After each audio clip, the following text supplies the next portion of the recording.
Hey everyone, welcome back. I'm your host, Kerry Simmons, and welcome to Everyday Eerie, the podcast where the ordinary meets the extraordinary. Dive into the world of ghost stories, haunted objects, eerie places, and unsolved mysteries that will send shivers down your spine. Each week, we explore the tales that blur the line between the living and the dead, the known and the unknown. So turn down the lights, settle in, and prepare to be spooked.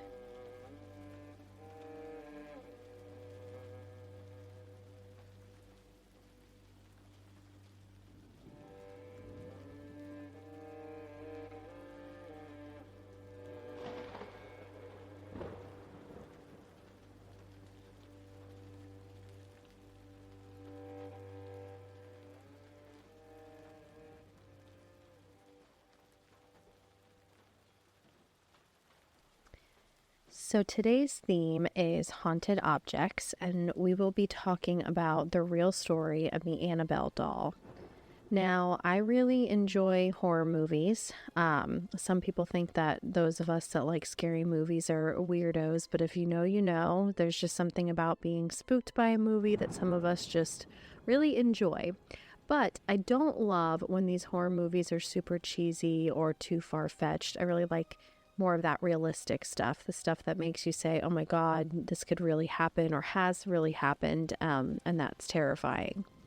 So The Conjuring, which came out in 2013, was truly one of the scariest movies I have seen. To me, it is even scarier than The Exorcist because the graphics of those older movies now just don't do the theme justice, in my opinion. So today's story will be about the Annabelle doll, which became famous to most after watching this movie. Now, one thing I have always hated is dolls. I hate them. They creep me out. Always have, long before I was old enough to even watch these movies or know about any of these doll-related hauntings. I just never was a doll person. I remember growing up spending the night at my grandparents' once, and we were staying in the guest room, which was home to a few porcelain dolls, and I was up for hours with the covers mostly over my head, sweating my ass off because the house was kept at an ungodly temperature, because these dolls were just sitting there in front of me, staring at me. And so I finally had to get up and move them to the living room, which took all the courage I had in me to do. I must have been, 7 at the time, something like that. I also have home videos of myself when I was really young and was gifted a Raggedy Ann doll, looking at it kind of like, okay, please get this out of here. No, thank you. And for this reason, Annabelle and the story surrounding this doll really freaks me out.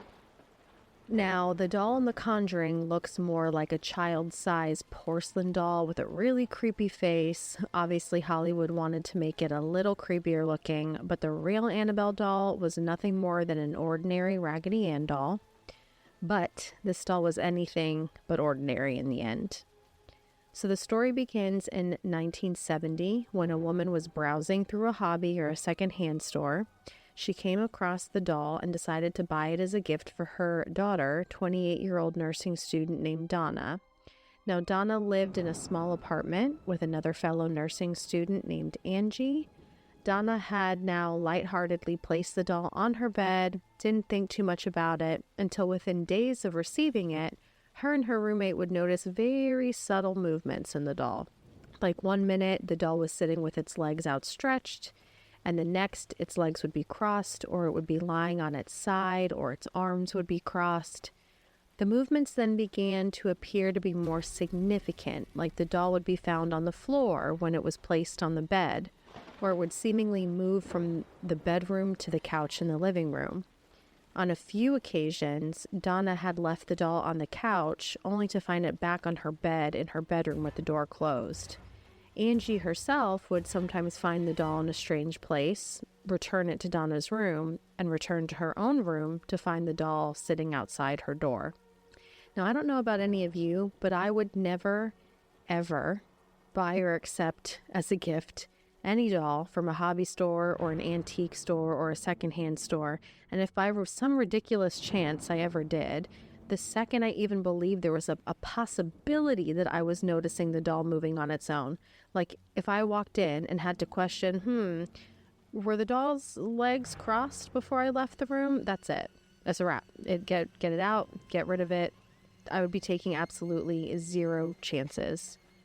But if this weren't all weird enough, about 1 month into their experiences with the doll moving, they began to find pieces of parchment paper that neither of the girls ever used, with messages on them like, quote unquote, help us. Then things became more physical and more sinister. Donna and Angie had a good male friend. His name was Lou, who from the beginning told them there's something about this doll that he didn't like. He threw around words like evil and possessed, but the dolls were said to be fairly progressive in their thinking, and they didn't really believe that this was a possibility. And because it was gifted to Donna by her mom, she really didn't want to get rid of it. However, Donna then had an experience that would change her mind about the doll and cause her and Angie to seek out help. One day upon returning home from work, Donna entered her bedroom to find the doll on her bed, a place I can't believe she's still keeping it, only to find what looked to be a runny red substance on the doll. Now, as she got closer, it looked as though blood was on the back of the doll's hands and on its chest. This freaked the girls out, rightfully so, and they decided to call a medium in for help. So this medium came at the recommendation of another nurse who worked with the girls, and this is where the story of Annabelle Higgins comes to light, thus providing the name for the doll. The medium thought it would be a good idea to hold a séance to communicate with the doll's spirit, which the girls agreed to. Now, if they hadn't effed up before, this is where they definitely, no questions asked, really effed up. So through this séance, the medium received information that Annabelle was a 6 or 7-year-old girl whose dead body had been found on the property sometime before the apartment complex in which they lived was built. She passed on the message to the medium that she wanted to be loved and wanted to stay with the girls. Now, being very empathetic and giving people by nature, right? These are two nurses. By nature, they want to help people, loving people. The girls told the medium to let the spirit of Annabelle know that she was invited to inhabit the doll, and she didn't have to leave. The girls thought, okay, this is simply the spirit of a young girl, and all that movement was just her being mischievous, playing tricks like the little kids would, playing with the doll because she probably took an interest in it. It's a toy. So they began to dress the doll up, buy it jewelry, and treat it as if it were truly a little girl. Unfortunately, they would soon learn that this spirit was not what she appeared or it appeared to be. As soon after the first séance, they began to experience these really escalated events. So rooms would go ice cold out of nowhere. Flashes of light would be seen in their rooms. They would hear whispers and knocks on the walls and the doors to find no one else responsible. They even reported seeing the doll standing on its own 2 legs. Now, we're talking about a flimsy toy doll standing on its own 2 legs. But if you can believe it, this still wasn't enough to get the girls super concerned. Maybe a little concerned, but not super concerned yet. Until Lou, poor Lou, was sleeping one night. He woke in a complete panic with this intense feeling of fear. He had this recurring nightmare, which seemed to be occurring more frequently now. But what he experienced at this time was what some would refer to as like a sleep paralysis. Like when you have one of those dreams where something horrible is happening usually, or scary, and you try to scream or you try to move and you just can't. You're just completely stuck. So this is what was happening to Lou. He was able to move his eyes, and he gazed down toward the bottom of his bed where he saw the doll standing there.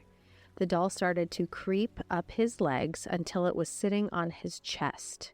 Still unable to move, he felt the doll begin to strangle him, like actually physically felt that he could not breathe, and felt the doll's hands around his throat. Then the next thing he knew, he woke up the next morning. He was confused, but he was pretty sure that what he experienced was not a dream. It just seemed so real. And then again, poor Lou, who's known from the beginning something was off, this unfortunately wouldn't be his last experience with the doll. Now, Angie and Lou were in Angie and Donna's apartment one day, looking over some maps and discussing a road trip that they were set to leave on the next day, when they started hearing really weird rustling sounds and movement coming from Donna's room. At first, they were concerned that it was a possible intruder, so they carefully and quietly made their way to the bedroom door and were listening for the noises to stop. Now, once they did, Lou opened the door, only to find nothing in the room aside from the doll, who was thrown in a corner of the room. He moved closer to it, and this overwhelming sense that he was being watched came over him. So like anyone would, he spun around at this point to find that he was totally alone in the room. I don't know where Angie went, but she left. So Lou was alone, and when he turned back towards the doll, he suddenly felt a searing, burning pain on his chest. Blood started to seep through his shirt, and so it caused him to rip it open, and this is when he noticed claw-like slash marks on his chest, and there were 7 of them in total. Now, the claw marks mostly disappeared immediately, with them fully gone a couple of days after he had received them.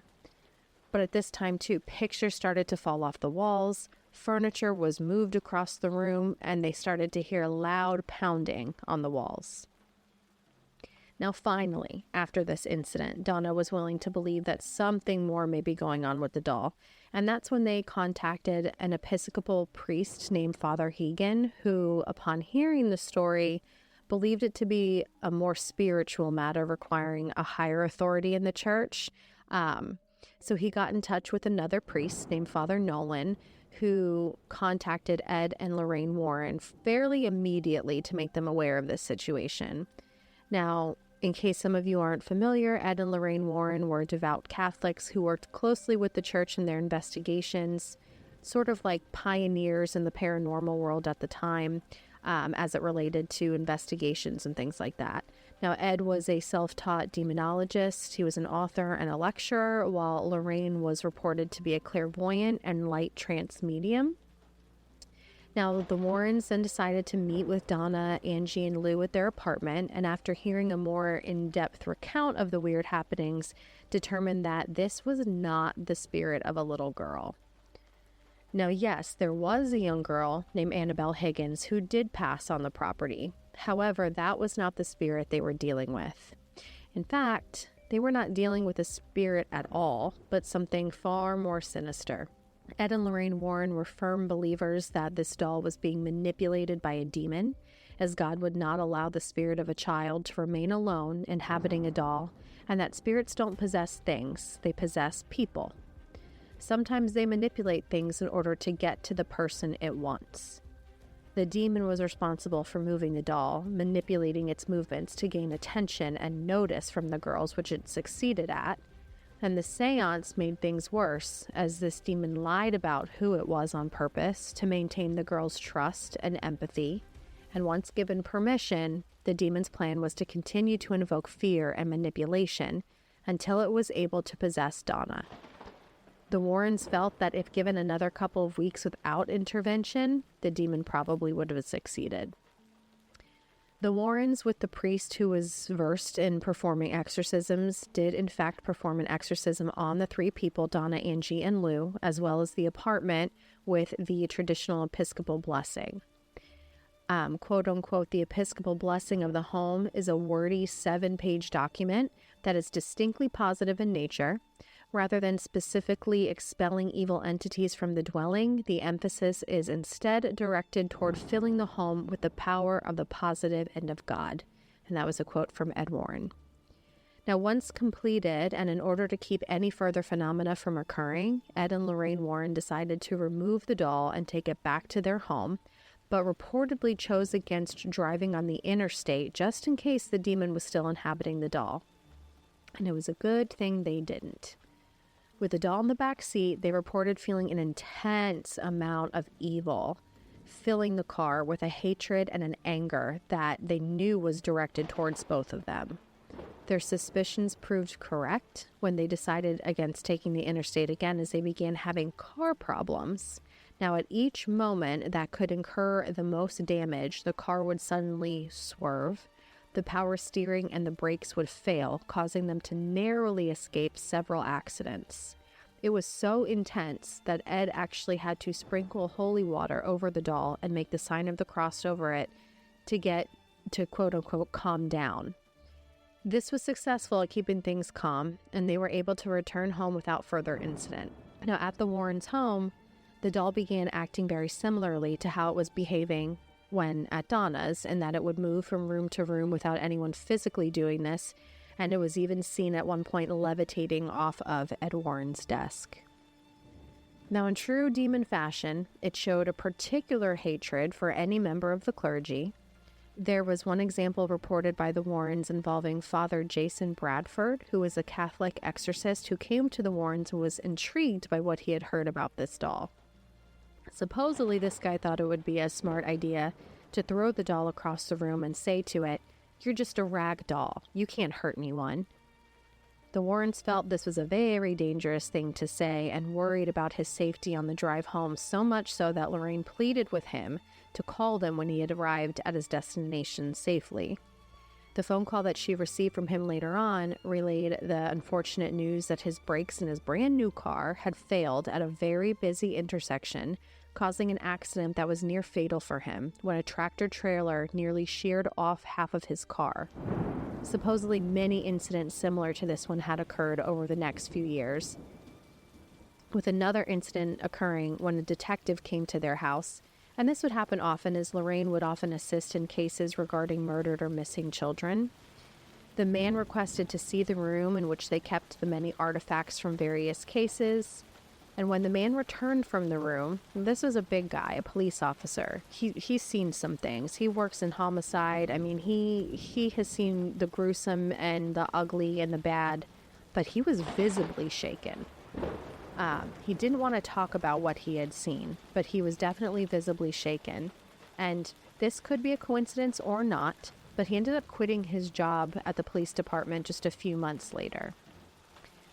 Now, one of the most significant events was when a group of college students came to visit their occult museum. Again, this was the building outside of their home, which housed these artifacts from different cases that they had worked.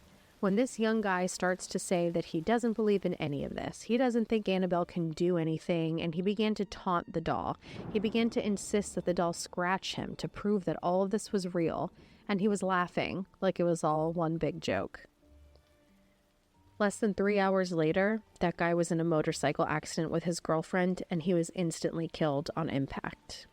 His girlfriend survived, but was in the hospital for the better part of a year. She reported that on the way home, they were joking and making fun of the doll after leaving, and her boyfriend had lost control and hit a tree. Now, in the words of Ed Warren, you do not challenge evil. Though God is more powerful than all of the demons combined, people are not. A special case was built for Annabelle in this occult museum with a sign that says, "Do not touch," and a cross hanging around it to help to contain that evil within, with frequent blessings performed on the room. So that is the true story of Annabelle, or rather a demon pretending to be Annabelle. Let me know what you guys think, if it creeps you out as much as it does me, and don't forget to check out my Instagram page to see some of the pictures we have of the real Annabelle doll and the Warrens. My handle will be in the show notes. And again, I'm also taking personal stories. So if anyone has any spooky story they'd like to share for me to read on the podcast, you can email them to me at everydayerie26@gmail.com, which will also be in the show notes. Now, thank you for joining us on this journey into the eerie and unexplained. I hope this story captivated your imagination and that you will join me next time for more tales of the strange and supernatural. Until then, keep an eye out for the eerie in your everyday.